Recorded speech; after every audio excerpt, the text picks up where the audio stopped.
Halo teman-teman, setelah kita simak video pertama tentang pemanasan global, pada video ini mari kita bahas ketersediaan pangan global, regional, dan lokal. Apakah kedua pembahasan tersebut ada hubungannya? Mari kita pelajari bersama.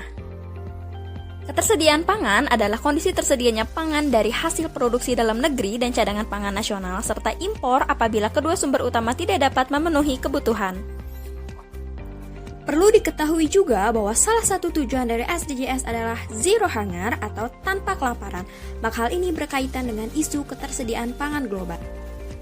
Ketersediaan pangan global adalah kondisi tersedianya pangan secara global atau pada tingkat dunia, sedangkan ketersediaan pangan regional adalah kondisi tersedianya pangan konsumsi pada suatu region daerah tertentu. Dalam hal ini, region tersebut berarti kondisi keadaan suatu negara.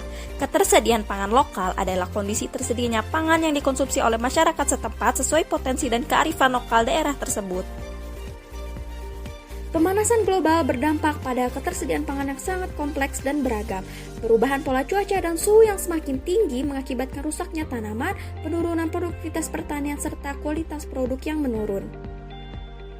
Pemanasan global juga mempengaruhi ekosistem laut. Peningkatan suhu permukaan laut dan penurunan pH laut mengancam keberlanjutan kehidupan laut, termasuk ikan dan organisme laut lainnya. Sedangkan ketersediaan pangan dapat mendukung kuatnya ketahanan pangan suatu bangsa. Ketahanan pangan di Indonesia kian tahun terus menguat namun masih di bawah rata-rata global. Kemudian, apa yang dapat dilakukan untuk menjamin ketersediaan pangan di Indonesia? Ketersediaan pangan merupakan suatu hal yang kompleks dan melibatkan banyak pihak.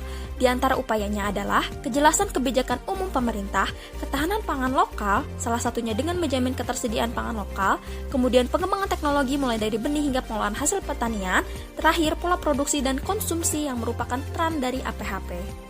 Pengembangan teknologi pasca panen mempunyai peran untuk pengembangan produk. Bahan pangan dapat diolah menjadi berbagai produk olahan untuk memberikan nilai tambah dan nilai ekonomi. Sebagai contoh bentuk mendukung ketersediaan pangan lokal Pangalengan, maka komoditas unggulannya seperti kentang dapat dimaksimalkan pembudidayaannya hingga pengolahannya dan memberi nilai tambah.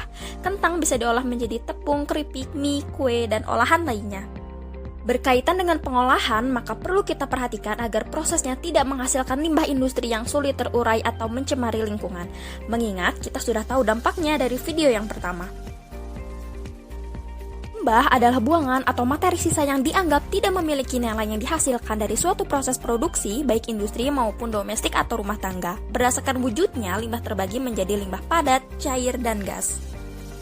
Pengolahan limbah padat ataupun cair yang sering kita kenal adalah 3R atau mengurangi, menggunakan kembali, dan mendaur ulang. Dalam bidang pangan, untuk mengolah limbah ada konsep hierarki manajemen limbah yang memperhatikan keberlanjutan lingkungan, sosial, dan ekonomi. Hierarki manajemen limbah pangan memuat pencegahan, penggunaan kembali, daur ulang, pemulihan energi, dan pembuangan.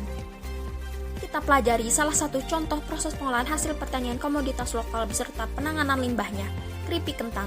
Olahan kentang ini melalui proses pasca panen berupa sortasi atau pemilihan, pencucian, pengupasan kulit, pengecilan ukuran, penggorengan, terakhir pengemasan.